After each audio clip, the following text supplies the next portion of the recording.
Since you were so intent on showing appreciation for our lack of depth perception earlier,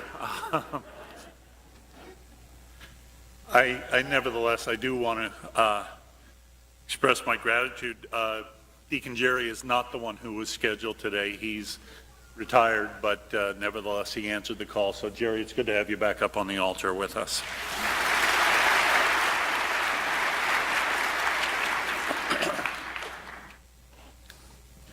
Once upon a time, a group of young people, teenage boys if the truth be told, were playing basketball on the parish courts. A bald African-American man with a large diamond in his ear strolled up and watched them. He looked kind of familiar, but the boys knew it couldn't be. He asked if he might play. He was taller than any of them, and they weren't sure. He promised he would not rebound, so they let him play. He was pretty good. In fact, he was truly excellent. Without even working up a sweat, he made three-point jump shots, layups, hooks, and even shots with his eyes closed. Either hand, too. They had seen this style before, but they still didn't believe it was the one they thought it might be. Then he spent about 15 minutes giving them tips, which were really radical. Hadn't they seen this act on TV, on the ads? But it would never happen in their parish, would it? Then he thanked them for letting him play and ambled away. They kind of wanted to follow him to see if he really did drive a Chevy, because that would have clinched it. But they didn't. They didn't tell anyone about what happened. Who would believe that MJ himself had come to their schoolyard and shot around with them? Besides, they didn't believe it was really him.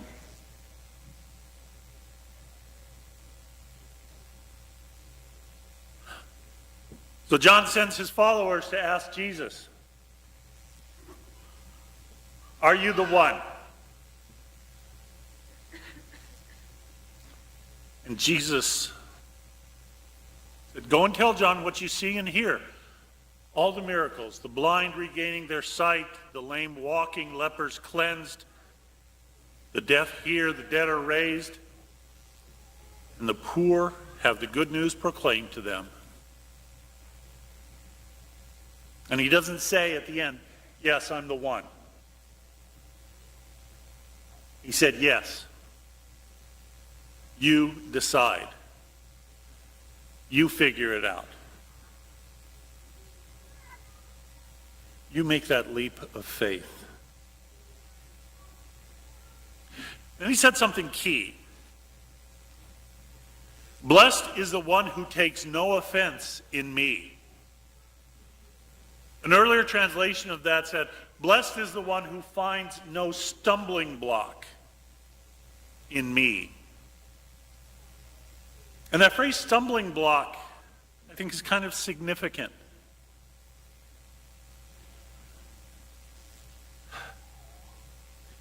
I discovered, well, I take that back, I didn't discover, I was reminded this fall that it is easy for us to find stumbling blocks in the gospel. Because throughout the fall, I kept trying to preach on the kingdom. Our call to be kingdom builders, to have a vision, to have God's vision, God's dream.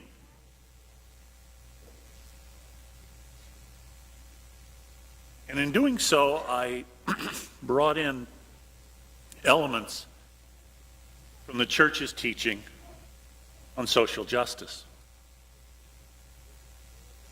And there were a few, not all that many, but a few,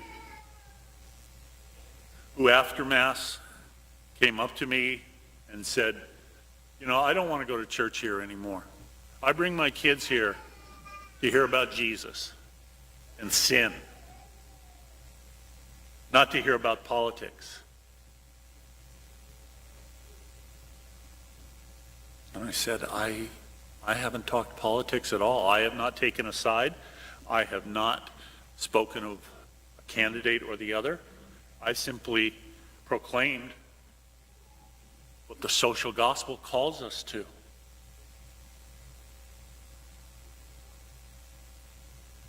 And they would say, well, it didn't come across that way. It is part of the gospel, but for many, it was a stumbling block.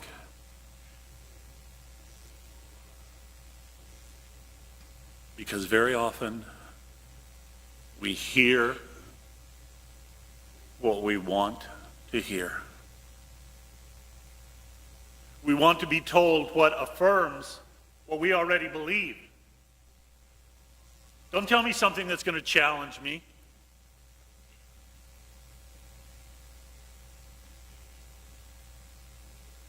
We hear what we want to hear. It was the most amazing thing, folks. When I got done with the announcements and was going back to get ready for the procession, there were a couple of women standing in the back, and one of them, I kid you not, was talking to her friends, and the words she said were, you know, we hear what we want to hear. And I just said, that's my homily.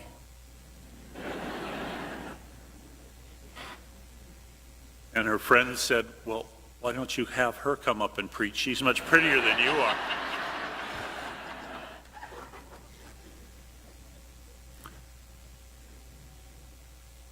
Little story.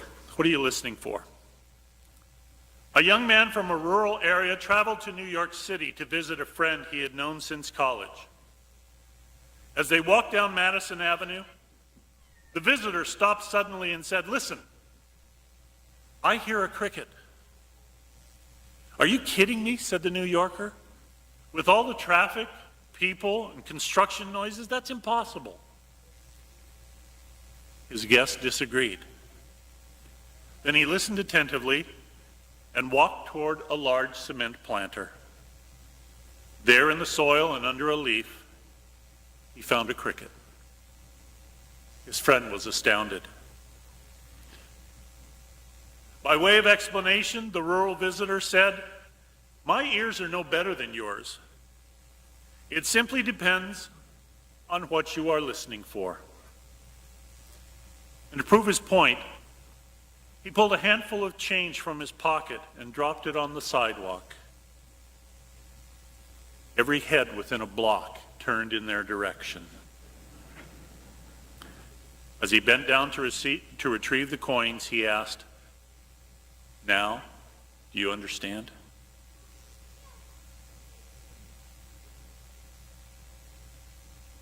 Blessed are the ones who do not find a stumbling block in me, Jesus says. John, in his way, and Jesus in his way,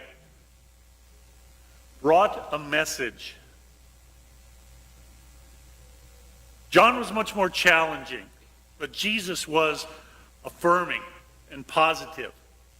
But nevertheless, the call was to a change of life. And not a Lent change of life. Not a, well, I'll give this up for a little while and then I'll just go back to the way I was. No. The term is called metanoia. A change of our lives. A change of our outlook. A willingness to put aside what we have held on to in order to embrace what Christ is calling us to. That's not easy. We don't like moving out of our comfort zone. There are a lot of voices that we hear that Christ is calling us to hear something else. But for some reason, we can't let go. Our prejudices, our fears.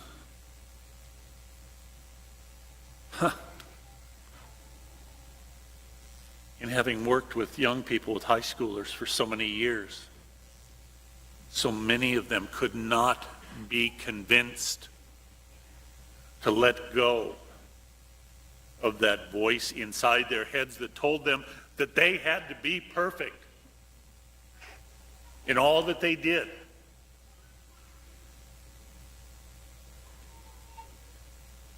Found a quote yesterday from Anne Lamott. She said, "Perfectionism is the voice of the oppressor." Father Ron Rolheiser earlier put it similarly. He said, "Perfection is the enemy of the good." We get so caught up in having to be perfect, in trying to achieve that little bit that we haven't gotten to yet, that we fail to see what is there. We fail to see the good. Perfection is the enemy of the good. To that we could add perfection. Don't let perfect be the enemy of joy. Don't let perfect be the enemy of creativity. Don't let perfect be the enemy of a sense of accomplishment or satisfaction. When we learn to focus on and to see the good in people, in situations, in our lives, when we accept that no, we are not perfect as individuals, as spouses, as parents, as friends, as co-workers, but we are trying to move in that direction. We are trying to answer the call to build the kingdom, to make our world more God's way.